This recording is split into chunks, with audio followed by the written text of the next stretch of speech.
정말 이 말씀을 아는가 할 때는 좀 다시 생각을 해봐야 되고요. 지난주에 이 두 절의 주 동사는 모든 민족으로 가라는 말씀이었다고 그랬고요. 모든 민족으로 가라는 것은 타문화로 가라는 거잖아요. 한국말 쓰지 않는 타문화로 가서 복음을 전하라는 것인데, 이 단기 선교는 지상명령을 수행하기 위해서 타문화에 가서 타문화를 경험하고 오는 거잖아요. 그러면서 혹시 선교의 부르심이 있는지, 또 가포교에 어떤 선교의 부르심이 있는지를 확인하는 기회라고 말씀을 드렸고요. 타문화에 가면 일단 낯선 언어를 부딪히잖아요. 말이 안 통합니다. 답답하기도 하고 소통이 얼마나 중요한지도 알게 되고 또 언어에 대한 도전도 받게 되고요. 이제 프랑이든 피터든 릴리든 뭐 프랭카나 사모님이든 영어를 잘하거든요. 그들 도전이 되고 영어를 조금만 더 잘했더라면 깊은 대화를 할 텐데 그들 아쉬운 거예요. 그런 경험을 하게 되고요.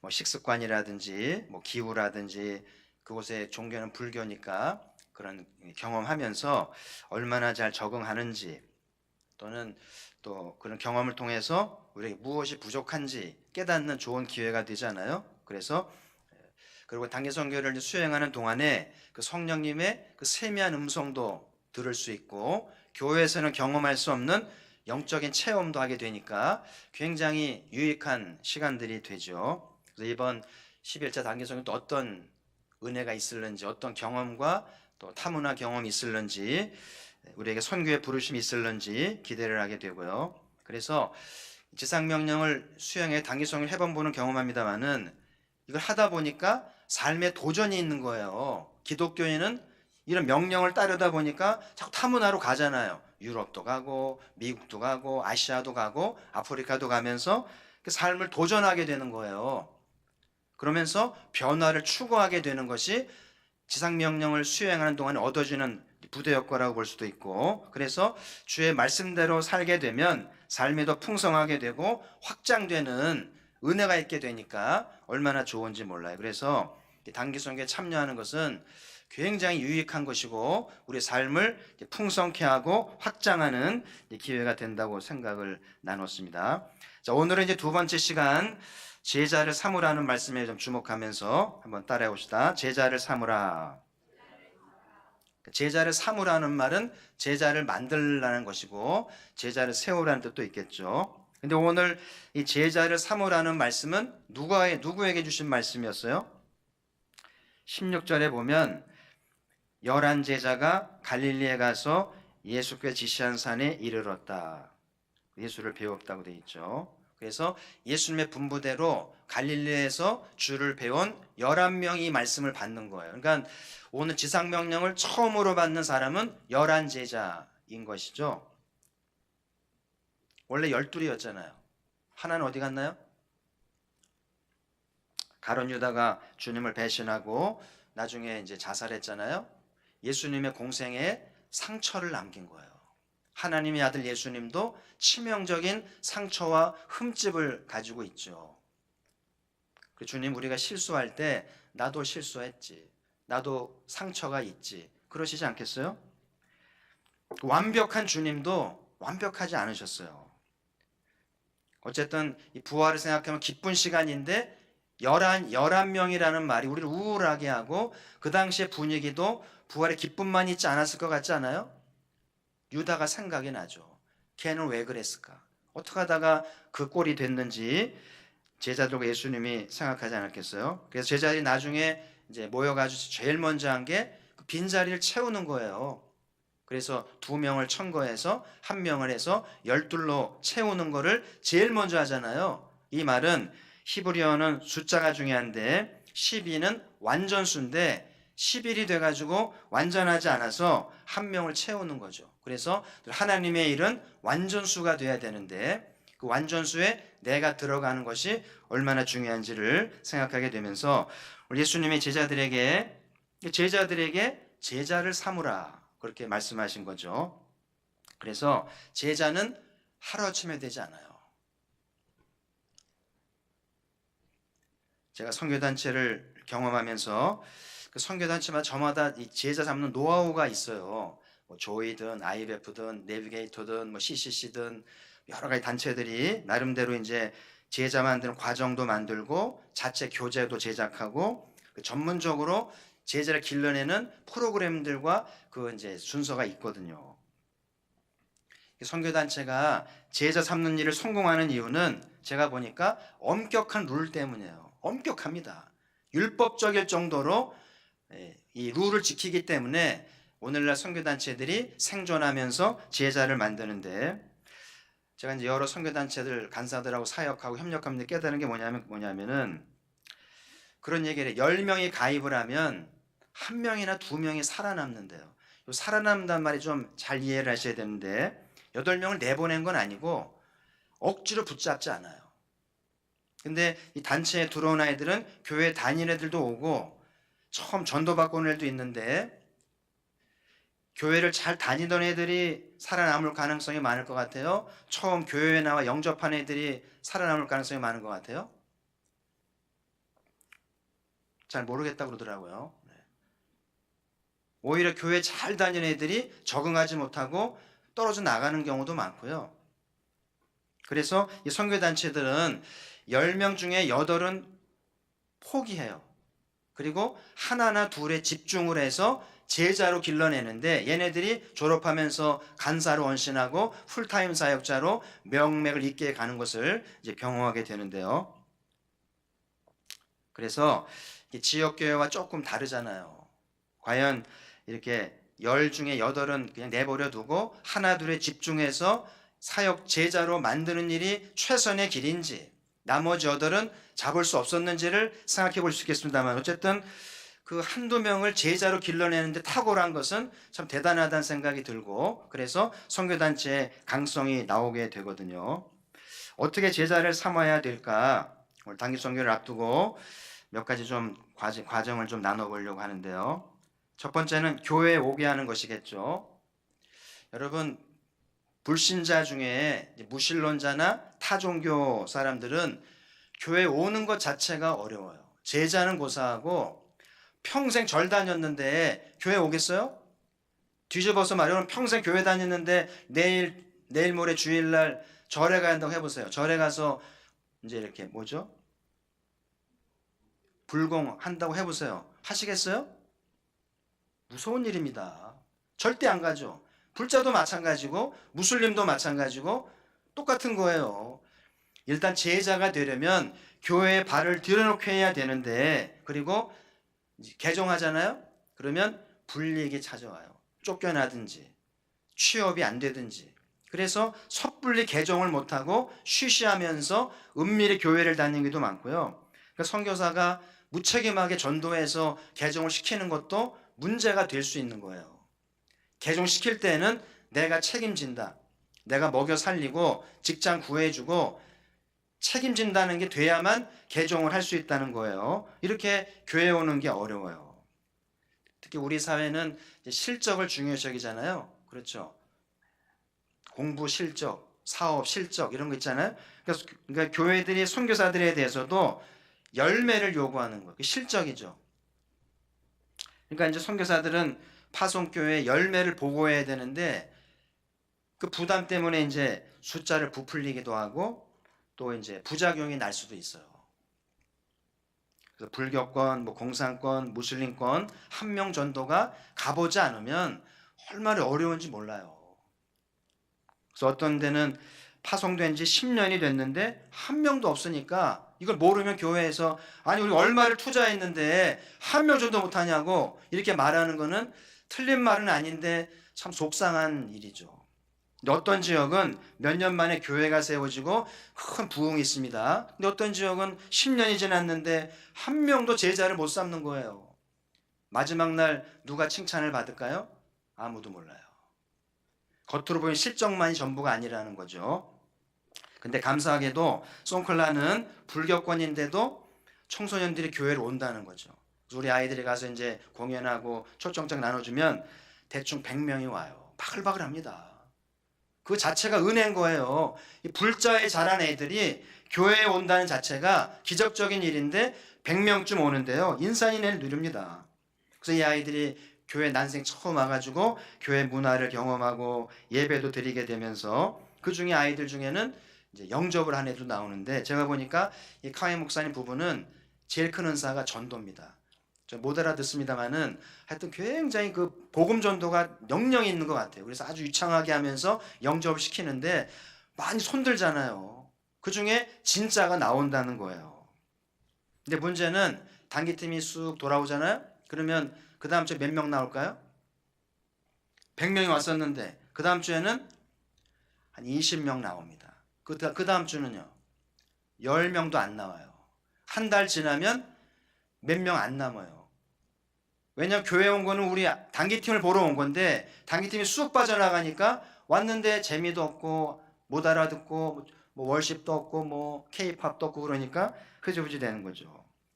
어떻게 하면 100명의 아이들이 계속 교회에 와서 세례도 받고 제자가 될 수 있을까? 이거 단기팀의 고민이에요. 방법은 두 가지입니다. 하나는 누군가는 남는 거예요. 다 철수할 때 누군가는 남아서 그 다음 주에 100명을 기다리는 거예요. 그러면 효과가 있겠죠. 아니면 다 돌아오더라도 3개월 후에 다른 팀을 보내는 거예요. 그래서 가포교회가 단기팀 1년에 4팀으로 돌리게 되면 4번만 가도 100명 유지할 수 있다고 저는 봐요. 우리가 정말 전략적으로 힘을 모으면 항존직, 장로, 권사, 집사 2명씩 로테이션 시켜가지고 4팀으로 돌리면 단기성에 4번 가능합니까? 불가능합니까? 이게 불가능하면 누군가 남기면 돼요. 남아서 그 100명을 기다리면 가능하다고 보는데 그런 날이 오기를 저는 기대하고요. 자, 어쨌든 이 한류 덕분에 100명이 불자의 아이들이 교회에 온다는 것은 놀라운 일입니다. 과연 이 아이들 중에 주님을 영접하고 훗날 송클라의 제자가 돼서 복음을 전한 일꾼이 될런지, 할렐루야. 이게 단기 선교의 꿈인 거예요. 이례적 행사가 아닌 거예요. 그래서 이제 내년이 이제 새로운 10년을 향한 첫 출발이니까 아버지가 어떤 은혜 주실지, 어떤 아이들이 몰려올지, 어떤 또 변화가 있을지를 기대하면서 그렇게 잘 준비해 주시기를 바라고, 여러분의 공연에 따라서 아이들의 변화가 달라질 수 있다는 기억하면서 신명나게 하시기를 바라고요. 자, 두 번째는 이제 교회에 와서 세례를 받는 것인데, 오늘 예수님이 세례 주라고 했잖아요. 아버지와 아들과 성령의 이름으로 세례를 주라고 그랬죠. 그 세례는 굉장히 중요한 의식이에요. 교회에 입문하는 것도 되기도 하고 또 이 상징하는 것이 물속에 쑥 들어갔다가 이렇게 물 밖으로 나오는 것이 새 생명으로 태어나는 걸 상징하기 때문에 이 침례는 굉장히 상징적인 거예요. 송클라 교회는 침례를 주잖아요. 그래서 그 세례의 기쁨도 있고 감격도 있고 하나님의 사랑을 경험하면서 제자가 되려는 이제 발걸음이 된다는 거예요. 마치 신혼과 같은 감격을 이제 세례받은 사람은 추억하죠. 저도 고3 때 침례 받았거든요. 물속에 쑥 들어갔다가 나오는데요, 아주 신선한 체험을 하고 물속에 들어갔다 나왔기 때문에 잊을 수가 없어요. 그 시간을. 그런 감동을 주는 것인데, 놀라운 것은 대부분의 선교단체 선교사들은 평신도거든요. 대부분이. 그런데 안식년 때 거의 9할이 신학을 해요. 왜 하겠어요, 신학을? 왜 평신도로 있다가 뭐가 아쉬워서 안식년 때 신학을 할까요? 세례를 줘야 되는 거예요. 평신도가 세례 줄 수 있나요? 그럼 문제가 됩니다. 그래서 세례를 주려면, 성만찬을 베풀려면 신학교를 졸업하고 안수를 받아야 되는데 그게 필요하게 되는. 그래서 우리 교회 김태형 목사도 평신도로 나갔다가 안식년 때 미국에서 목사 과정을 받고 안수 받고 지금 목사로 사역을 하잖아요. 다 그런 일이 되더라고요. 결국은 사역을 하다 보니까 이 세례의 필요성, 교회의 필요성 때문에 신학을 하게 되더라는 것이 이제 그들의 이제 놀라운 결과들인데요. 그래서 이렇게 세례를 주는 것이 제자의 중요한 과정인 것을 기억하시면서, 자, 세 번째는 일꾼을 만드는 것인데, 교회 입문하고 세례를 받게 되면 교회 일에 참여하죠. 찬양도 하고 뭐 기도도 하고 봉사도 하고 참여하잖아요. 그러면서 신앙이 자라면서 은혜도 받고 제자화가 되어가기 시작을 하는 거예요. 물론 이제 봉사하다가 시험 들어서 떨어진 사람도 있으나는 그건 예외적인 거고, 정상적인 관계 이제 신앙은 봉사하면서 신앙이 자라서 제자의 길로 이제 나아가게 되는 것이죠. 그래서 교회는 사가족이 잘 정착하고 잘 제자화가 되도록 돕는 것이 중요한데요. 제가 송클라 교회를 겪어보니까 일꾼을 안 세우는 거예요. 그래서 제가 이제 목사님 물어봐서 왜 집사를 안 세우냐고 그랬더니 목사님이 이렇게 하면서 자기는 집사 안 세운다고. 왜냐 그랬더니 집사를 많이 세워봤는데 집사를 세우고 나니까 문제를 일으키고 목사님을 대적하면서 시끄럽게 해가지고 다 나가더라는. 그래서 이 목사님이 이제 내린 결론이 집사를 세우지 않겠다, 이런 결론을 내리고 가족 경영을 하는 거예요. 그러니까는 우리 교회도 힘들고 그 교회도 성장을 하지 못하는 거예요.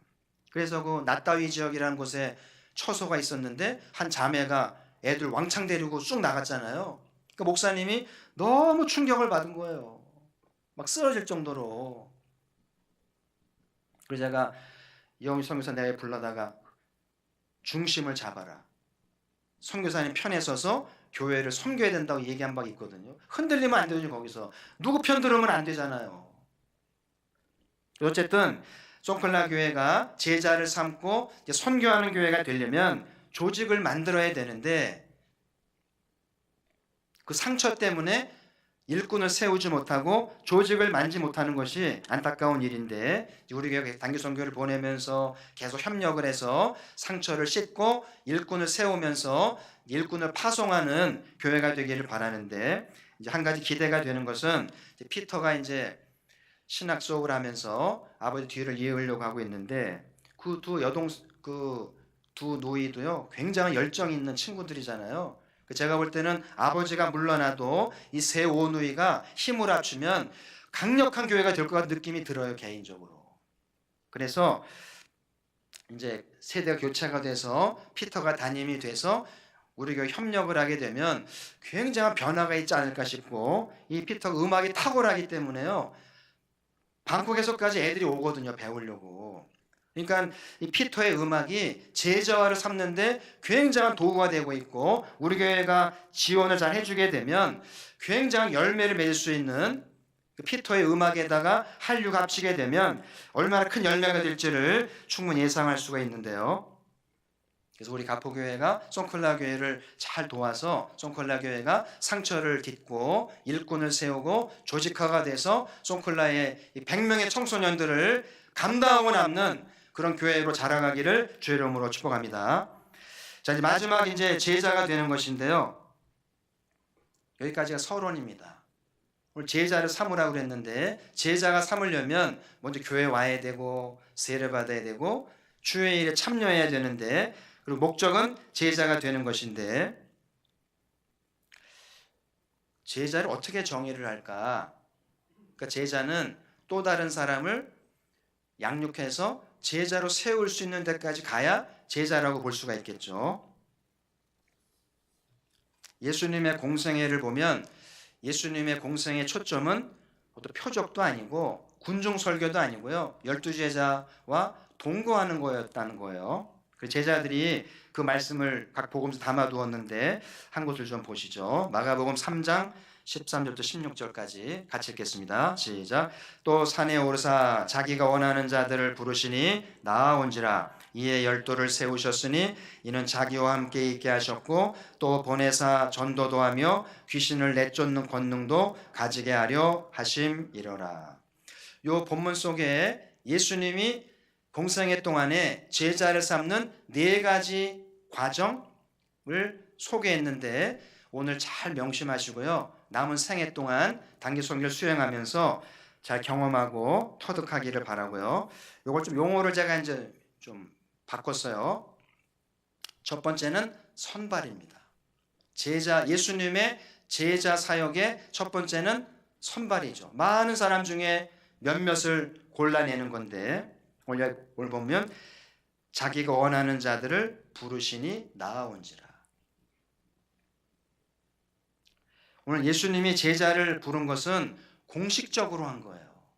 사사롭게 비공식으로 한 게 아니고 공식적으로 한 것인데, 공식적으로 한 이유는 책임감도 있고 긍지도 갖게 하려는 거예요. 마치 청와대에서 교수도 부르고 기업가도 부르고 부르잖아요. 그러면 영광으로 가는데 그걸 공직이라고 그러죠. 공직.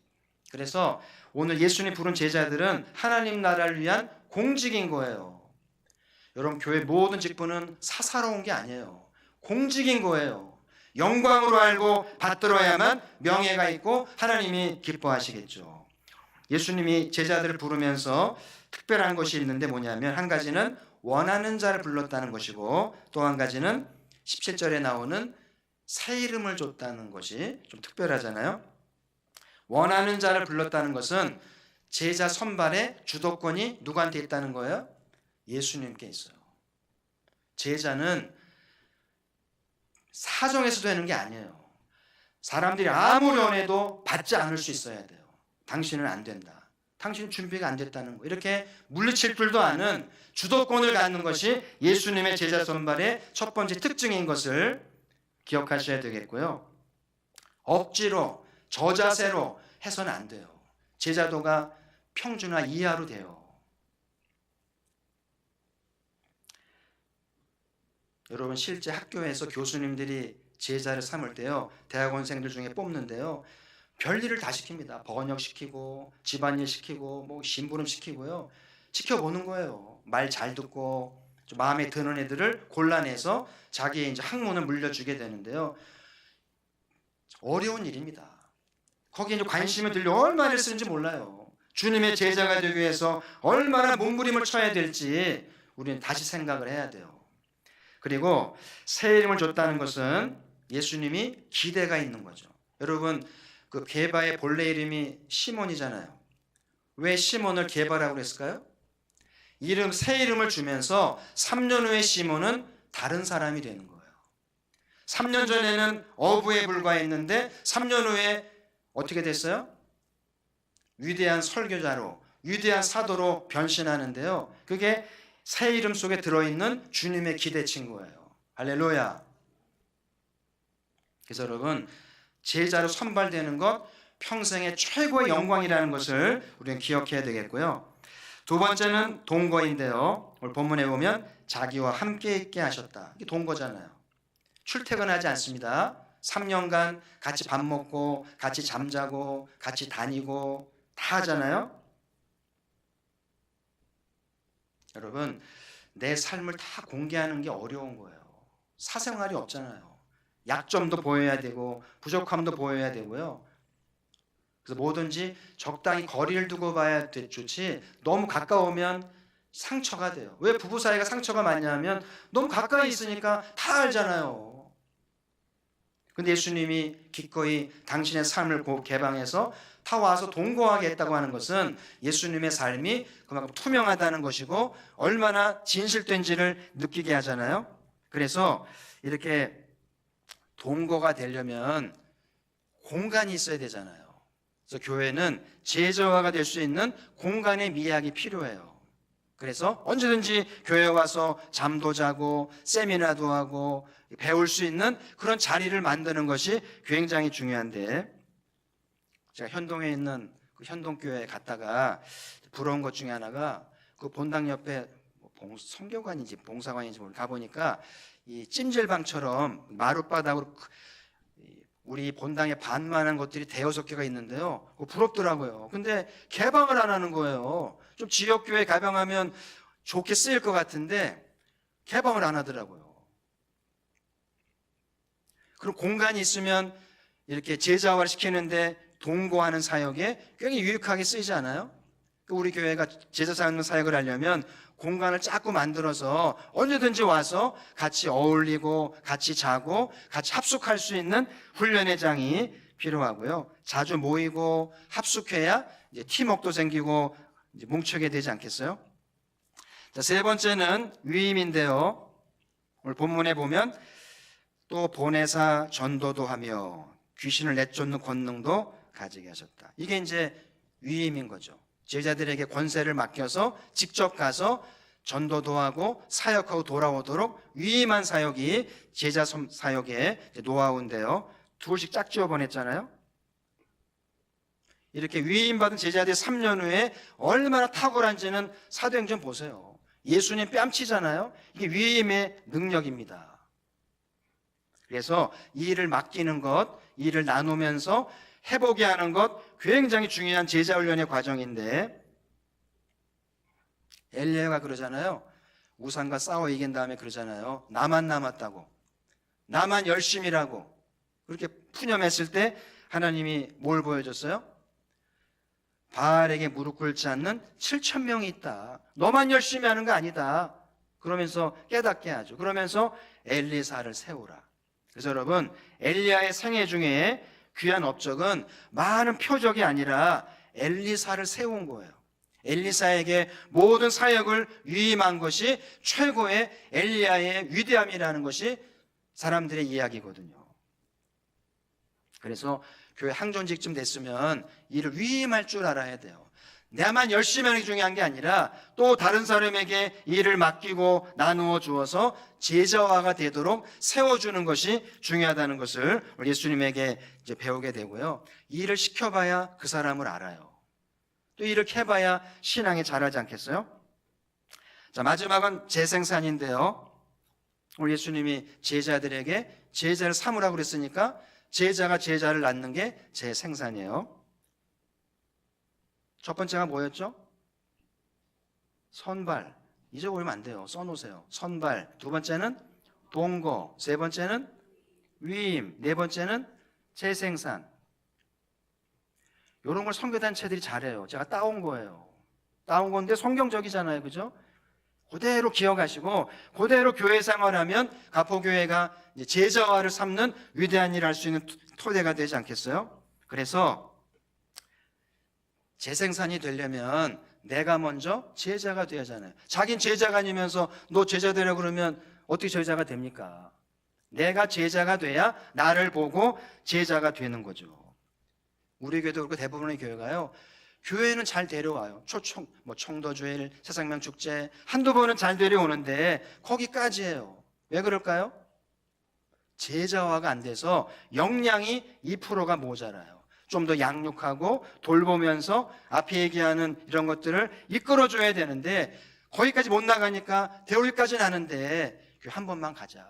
거기까지 됐는데 그 다음은 어떻게 할 수가 없는 거예요. 그러니까 다 빠져나가잖아요.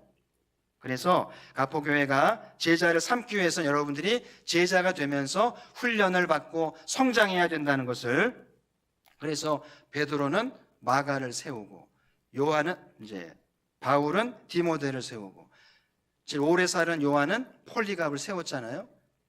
그 제자를 삼았기 때문에 기독교 역사가 계승이 되는 거예요. 가포교회가 제자를 삼지 않으면 가포교회 미래는 없는 거예요. 제자를 삼아야 우리가 떠난 다음에 그 제자들이 교회를 이어가겠죠. 그래서 최고의 제자는 여러분의 자식을 제자를 삼는 거예요. 그게 가장 안전하고 최고의 재생산이 되겠죠. 그래서 오늘 가포교회가 지상명령을 잘 수행하려면 우리 예수님이 보여준 네 가지를 늘 명심하면서